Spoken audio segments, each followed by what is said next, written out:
Aujourd'hui, je vous propose le texte Les noces de Cana, Marie, première dans la foi. Comme nous le savons, dans le 2e chapitre de l'évangile de Jean, le récit des noces de Cana met en scène la première intervention publique de Jésus. Nous le lisons souvent, un peu vite, intrigués par le premier miracle de Jésus que l'on cherche à élucider. Rien de plus discret en apparence que ce signe anodin, qui semble ne répondre qu'à une inquiétude domestique, l'inquiétude de sa mère lors d'un banquet de province. Et on oublierait aisément que ce passage dévoile déjà toutes les pistes théologiques de cet évangile et nous prépare subtilement à la scène de la crucifixion qui achève la vie terrestre de Jésus en Jean 19. D'ailleurs, dans ces deux situations seulement, la présence de la mère de Jésus sera mise en scène.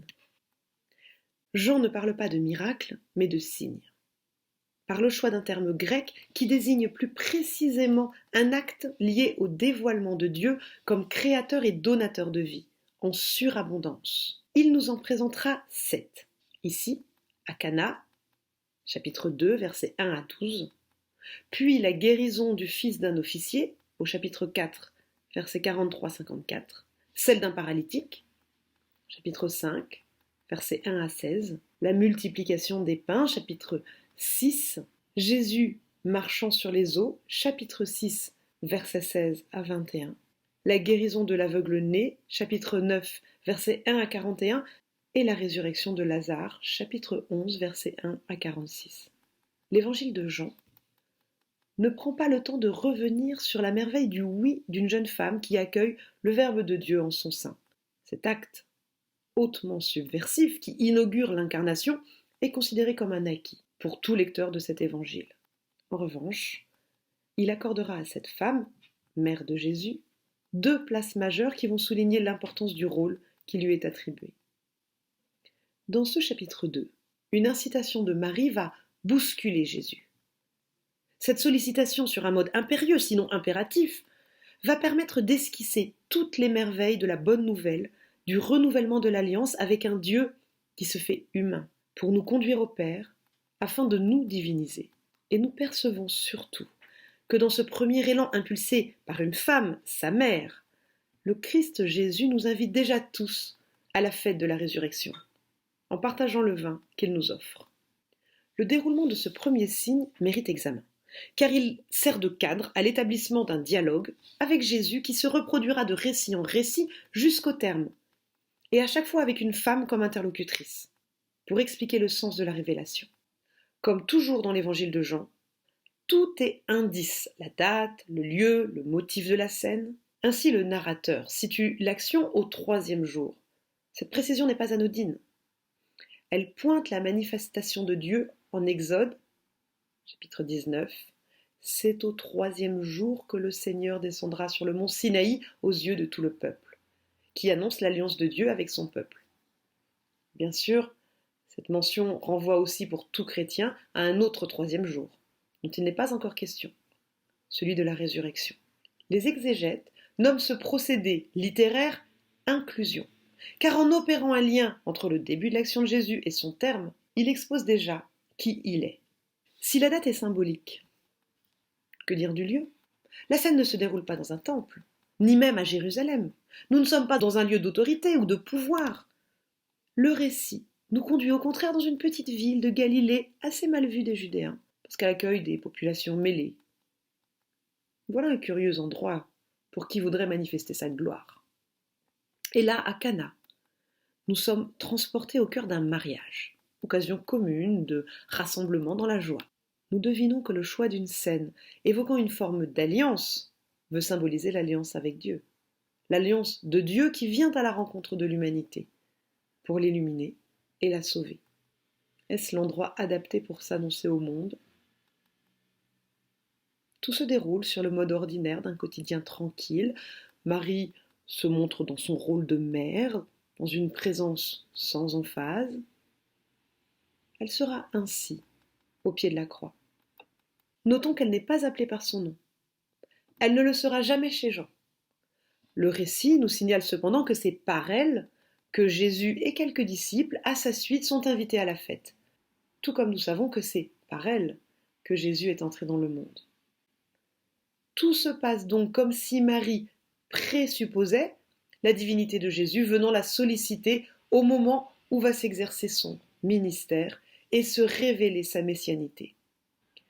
La terminologie utilisée pour évoquer le constat d'un manque doit nous alerter sur ce caractère un peu étrange dans ce type de fête. Il n'y avait plus de vin, le vin était épuisé, ils n'ont pas de vin. L'insistance est forte. Or, nous savons depuis Noé que le vin est aussi un symbole de bénédiction qui ne cessera plus de l'être dans tout le Premier Testament, jusqu'à sa lourde connotation lors de la scène. Le manque va donc au-delà de ce qu'il exprime. Marie incite Jésus à se révéler. C'est Marie qui parle la première. Pourquoi est-ce elle, chez Jean, qui semble donner le tempo? D'ailleurs, Jésus va lui faire remarquer et lui demande « Que me veux-tu, femme? Mon heure n'est pas encore arrivée. » Rejetons l'interprétation d'Irénée qui suppose que le Seigneur repousse sa hâte inopportune. Jésus ne réagit pas de manière péjorative. Il alerte Marie, qui malgré une intuition juste, ne peut mesurer les conséquences de sa demande. En toute innocence, elle convoque son fils sur un plan aux dimensions cosmiques qui le conduira à traverser la mort. Car c'est bien de cela qu'il est question avec la mention de l'heure, tant de l'accomplissement du dessein de Dieu. Jésus connaît seul le prix du don qu'elle sollicite et qu'il va poursuivre pour nous. L'heure de ce don sera celle d'un autre vin, celui de son propre sang, car bien entendu, son heure nous fait signe vers celle de la croix. Et cependant, Jésus va honorer la demande de sa mère. Dieu accepte de se rendre disponible aux injonctions humaines. Marie l'a-t-elle perçu? Elle persévère dans sa requête. Il faut noter ici que le fait que cette première intervention de Jésus comme Christ vienne s'opérer dans un acte de pur don, dont il ne s'approprie même pas l'initiative, souligne l'orientation que donne le Verbe à sa venue parmi nous. Son action se place d'emblée dans la totale gratuité et la surabondance de vie offerte à tous. Féministe avant l'heure, Marie ne reste pas passive ou soumise devant l'observation de son fils. Mais elle intervient à nouveau en élargissant l'auditoire. Jésus est présent grâce à elle. C'est elle qui donne l'impulsion de l'action et c'est encore elle qui donne les directives. Tout ce qu'il vous dira, faites-le. Elle convoque ainsi les serviteurs dans un faire qui sonne comme un écho au Naasé du peuple s'adressant à Moïse afin de réaliser les commandements de Dieu lors de la conclusion de l'Alliance en Exode chapitre 24 verset 3. Tout ce que Yahvé a dit, nous le ferons. En outre, Marie ne dit pas « mon fils », pas simplement « Jésus », elle dit « il ». Une force est à l'œuvre dont la puissance dépasse la dénomination directe. Ainsi, dans cet évangile, Marie devient le premier disciple à prendre la parole au nom du Christ. Que se passe-t-il dans cette étrange situation où une femme a fait le constat d'un manque, où la même femme, et elle seule, connaît la puissance de Jésus et le sait capable de rétablir le bon déroulement de la fête, au point de permettre aux invités perspicaces de lire dans l'exploit à venir une promesse dont elle-même ne mesure peut-être pas encore toute l'immensité. Il nous est rapporté qu'il y a 6 jarres. L'indication est surprenante au regard de la quantité de liquide qu'elles contiennent. Nous sommes ici en présence d'un volume énorme, au moins 500 litres de vin. Et en plus, Jésus va demander de remplir ces jarres, ce que les serviteurs vont exécuter scrupuleusement jusqu'au bord. Nous sommes donc évidemment incités à percevoir un sens symbolique lequel s'avère double. Repérons d'abord la mention du nombre de ces jarres. 6 fait signe vers les 6 jours de la création que le Christ vient réorienter dans l'histoire du salut. En outre, au-delà du contenant, Jésus n'utilise pas n'importe quel contenu. Il choisit de l'eau destinée à la purification, de l'eau comme s'il avait besoin d'un support à la réalisation de son miracle. Or, l'eau intervient 6 fois dans cet évangile, et chacune de ces mentions peut être mise en lien avec les autres. Viendra peu après l'eau dont il faut naître, puis l'eau vive de la Samaritaine, puis celle du lavement des pieds, jusqu'à l'eau qui s'écoulera du côté de Jésus en croix. Dans toutes ces références, l'eau vient concrétiser la présence de l'Esprit. De plus, cette eau étant destinée à la purification, elle se fait support de la promesse. Cette nouvelle indication vise un déplacement de sens supplémentaire en direction du renouvellement de l'alliance. Or, comme le précise Matthieu, chapitre 5, verset 17, Jésus n'est pas venu abolir la loi de Moïse, mais l'accomplir. C'est précisément ce qui se produit dans l'action qu'il effectue ici. L'eau de la purification devient vin délicieux, proposé en abondance à tous les invités. La loi nouvelle vient donner le salut et apporte ainsi une joie sans mesure, offerte à profusion à qui veut la recevoir. Nous sommes donc entraînés loin de la simple réparation d'une imprévoyance d'organisation, sans pour autant surinterpréter un texte qui conserve toute sa cohérence dans les deux formes de discours. La suite du récit va décrire comment ce don de vin déplace chacun des participants selon leur manière d'accueillir la bonne nouvelle. Marie, disciple parfaite, sait. Les compagnons de Jésus, ayant vu, croiront. Les serviteurs et invités auront vu, sans comprendre encore. Quant au maître du repas, il restera extérieur au miracle, indifférent au regard d'un époux divin qui assiste de loin à cette première étape de l'histoire du salut. Nous avons observé que nous sommes confrontés au premier exposé d'une situation qui a trait à notre propre salut. La profusion dans la générosité fait accueillir sa manifestation dans le respect de la liberté de chacun.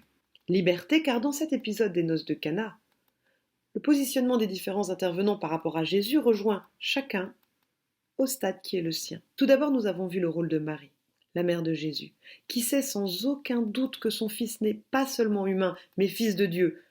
Est-ce à ce double titre qu'elle le convoque pour se manifester au monde d'ici-bas dans sa hâte de voir advenir un monde meilleur ? Que ce soit en tant que mère, ou plus symboliquement encore en tant que figure d'Israël, elle a senti qu'il manque au peuple de Dieu quelque chose de plus essentiel que l'eau de la purification. Il manque le vin, comme accès à la joie du royaume. Son interpellation se fait l'écho de la détresse d'un peuple qui attend l'accomplissement des noces eschatologiques annoncées par les prophètes. Comme mère, a-t-elle déjà mesuré l'ampleur du sacrifice auquel elle-même va devoir consentir ? A-t-elle déjà acquiescé aussi à la pire des pertes à vue humaine, celle de son fils, qui exposera à tous la gloire de Dieu et le salut du monde ? Dans ce temps d'un nouveau commencement, en tant que mère de Dieu, Marie se situe dans une position de foi que n'atteint jamais l'incertitude, notamment déjà quant au résultat de sa généreuse prière d'intercession pour faire de ses noces une vraie fête. Privilégiée dans sa relation au divin, elle s'est donnée entièrement dans la force du tout premier acquiescement. Son témoignage de foi sans faille la rend apte à devenir la mère de tous les croyants. C'est ce que lui signifiera Jésus à la croix. Femme, voici ton fils. En créant une filiation définitive entre elle et le disciple idéal, celui que Jésus aimait, au moment de rejoindre le Père, Jésus instaure en modèle la communauté parfaite qui renvoie à la première création dans laquelle Dieu crée l'humain à son image, homme et femme. Il demeure que ces deux figures inatteignables dans leur perfection, comme le souligne l'absence de consistance de ces personnages, jamais évoqués par leur nom, requièrent une autre forme de témoignage. Elle nous est suggérée par la présence des disciples dans le récit des noces de Cana, comme elle le sera faite par la présence de quelques femmes au pied de la croix. Quid donc des disciples venus avec Jésus à cette noce ? Ils ne se présentent pas immédiatement dans le même état de certitude que Marie. Certes, André, puis Pierre, Philippe, Nathanaël se sont ouverts à un questionnement par rapport à Jésus. Et ils sont prêts à le suivre, l'ont accompagné à cette fête. Pour eux, le changement de l'eau en vin est un signe au sens fort. Ils crurent en lui, nous dit la fin du récit, une fois le signe accompli. Ce signe va conforter les premiers disciples dans leur cheminement. Ayant déjà reçu un enseignement de Jésus, ils vont commencer à en saisir la portée et par ce geste, enraciner leur foi. Ils étaient attentifs, ils voient, et alors ils croient. Les pères nous inculquent la nécessaire circularité entre croire et comprendre. Bien sûr, il est trop tôt pour mesurer tout ce que ce premier geste contient d'indications sur l'œuvre de salut de Jésus, qui va devoir passer par la passion et la mort jusqu'à l'accomplissement eschatologique de son heure. Mais les disciples sentent cette impulsion et elle conforte leur foi. Chaque chrétien, jadis comme naguère, et aujourd'hui encore, peut mesurer combien la foi dynamise, combien cette force est fragile aussi, et combien elle est susceptible de vaciller dans la tempête. Et cependant, ancrée dans la découverte de l'infini de l'amour de Dieu pour nous, elle ne saura jamais s'éteindre tout à fait. Qu'en est-il ensuite des invités et des serviteurs ? Ils sont mis dans une situation de profiter d'un événement exceptionnel sans réel moyen de le comprendre. Les serviteurs, par exemple, ont perçu un phénomène surprenant dont ils font bénéficier l'assemblée, mais qu'ils ne savent pas interpréter. Ils transmettent ce qui leur est fourni comme support de joie, mais ne s'interrogent pas sur la provenance de ce délice qui agrémente la vie de tous les invités. Trop spectateurs pour être bénéficiaires des bienfaits, il leur faudrait rejoindre les invités pour partager la joie nouvelle qu'ils pressentent pourtant. Peut-être moins innocent, le maître du repas. C'est de son propre aveuglement que provient la distance qui l'éloigne de ce qu'il devrait être capable d'interpréter. Mais s'il se questionnait sur le sens de ce qu'il vit, il serait contraint de faire retour sur ce qui est loin d'être une banale erreur de gestion des vivres. Il lui faudrait reconsidérer ses certitudes jusqu'à reconnaître en Jésus l'envoyé de Dieu, Dieu lui-même, et alors mesurer la dimension subversive de sa messianité. Or, comme le souligne René Girard, cette subversion renverse toutes les valeurs acquises et atteint jusqu'à la notion de sacrifice. Avec Jésus, le sacrifice n'est plus, et ne sera jamais plus, l'acte d'un prêtre exécutant un geste d'immolation pour extirper le mal du corps social. Le maître du repas s'est fermé tout accès à un tel retournement des règles, et se rassure en interprétant le fait extraordinaire selon ses propres règles. En admonestant le marié, en lui disant « Tout homme sert d'abord le bon vin, et quand les gens sont ivres, le moins bon, toi tu as gardé le bon vin jusqu'à présent. » Il conserve, en faisant cela, l'illusion du pouvoir, d'où son ton péremptoire qui devient ridicule, tant il s'avère inapproprié à la situation nouvelle. Dans cette cérémonie, un autre personnage, a priori central puisqu'il s'agit d'une noce, semble mis à distance. C'est le marié. Comment expliquer cette posture extérieure à l'aventure? Ce retrait à lui seul interpelle. Nous savons que ce marié n'est pas superposable à Jésus qui est l'un des invités. Pourrait-ce être une figure plus discrète que Dieu lui-même? Si telle est bien l'allusion insérée ici, elle nous renvoie à cet époux qu'a annoncé le prophète Samuel. « Je ramènerai à toi tout le peuple comme la fiancée revient à son époux. » Nous retrouvons un thème repris par Paul, notamment dans la 2e lettre aux Corinthiens. « Car je vous ai fiancé à un époux unique. » Exit alors l'époux convoqué par de petits chefs donneurs de leçons, car que s'est-il produit à l'insu du maître de repas et dans l'effacement du marié de l'histoire? Non seulement une abondance de vin, mais d'un vin délicieux, qui abolit la notion de manque, l'allégresse de la promesse peut enivrer chacun. Ces différents angles de vue nous révèlent que personne n'est exclu s'il ne se ferme délibérément à la splendeur du message. Jésus est là pour tous, et chacun peut bénéficier de ses dons selon ce qu'il en perçoit. Car la divinité de Jésus qui se manifeste ici pour la première fois vient rejoindre chacun précisément là où il en est, sans le brusquer. Pour Jésus qui se dévoile ici, il n'y a pas d'urgence dans l'accueil de la révélation. Il est venu sauver tous les humains, et sa conception de la grâce laisse à chacun sa liberté entière. C'est pourquoi saint Augustin écrit dans son sermon 169 « C'est sans toi que Dieu t'a fait, tu n'as donné le moindre consentement à cet acte. Comment y aurais-tu consenti alors que tu n'existais pas? Oui, Dieu t'a fait sans toi, mais il ne te justifie que si tu le veux. Par conséquent, il faut laisser à chacun le temps nécessaire à sa propre ouverture à la bonne nouvelle. Selon un rythme modulé, sur un tempo singulier, comme sur la route d'Emmaüs, chacun chemine à son pas sur la voie de la divinisation. Mais qui hésitera encore au temps du face-à-face ultime? Lu ainsi, ce texte nous parle encore aujourd'hui et invite à l'espérance, quel que soit le lieu duquel on l'entend. Une femme acquiesce à la venue du Verbe. Elle lance son Fils dans son œuvre de révélation, afin que nous puissions saisir que Dieu se donne à tous. Mais ce récit nous montre aussi que le chemin de conversion possède un rythme, un temps, qui n'est pas celui d'un autre. Il y a de l'inconfort dans l'ignorance, mais pas d'urgence à entrer dans la certitude de la foi. Dieu est patient et plein d'amour. En revanche, il y a urgence à partager et à vivre dans la joie.